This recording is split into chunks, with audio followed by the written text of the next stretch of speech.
Pendulum turns are probably the most advanced technique used in rally driving. They are essentially the culmination of all the techniques we have described in these guides.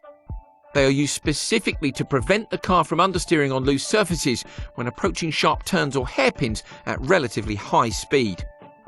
The technique works by using the momentum of the rear of the car swinging from one direction to the other. It must be timed correctly so that the final weight shift happens at the turning point for a corner.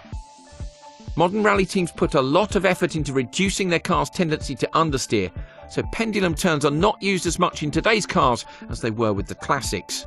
In order to explain the process, here are the inputs you should make and the effect it will have on the car at each point during a pendulum turn. In this example, the car is travelling at high speed on a straight piece of gravel road and has to make a 90-degree turn.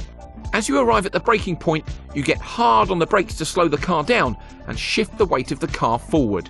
With increased grip on the front wheels, flick the steering wheel in the opposite direction of the corner. The reduced weight over the rear wheels will put the car into oversteer, with the rear of the car stepping out and the front of the car pointing away from the corner. You can now increase your throttle input, reduce your braking input and steer in the direction of the corner before modulating all three inputs. This allows you to maintain the oversteer until the point at which the car needs to turn in for the corner. It's worth noting that the lateral grip of the tyre combined with some braking input causes the car to rapidly decelerate as if braking hard in a straight line. Now release the brake pedal and feather the throttle.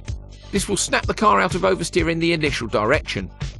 The momentum of the weight shift of the rear of the car, coupled with the acceleration and steering input, will initiate oversteer in the direction of the corner. At the turning point, apply full throttle and move the steering wheel in the same direction as the rear of the car.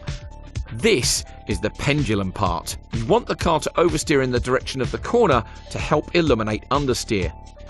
Now feather the throttle as the car is switching from oversteer one way to the other. You must move the steering wheel in the same direction in order to catch the second slide. You will now have oversteer through the corner. Keep feathering the throttle and control the oversteer with opposite lock.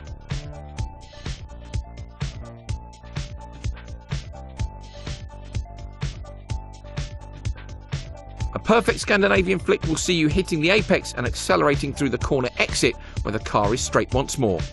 Remember, this is an advanced technique and practice makes perfect.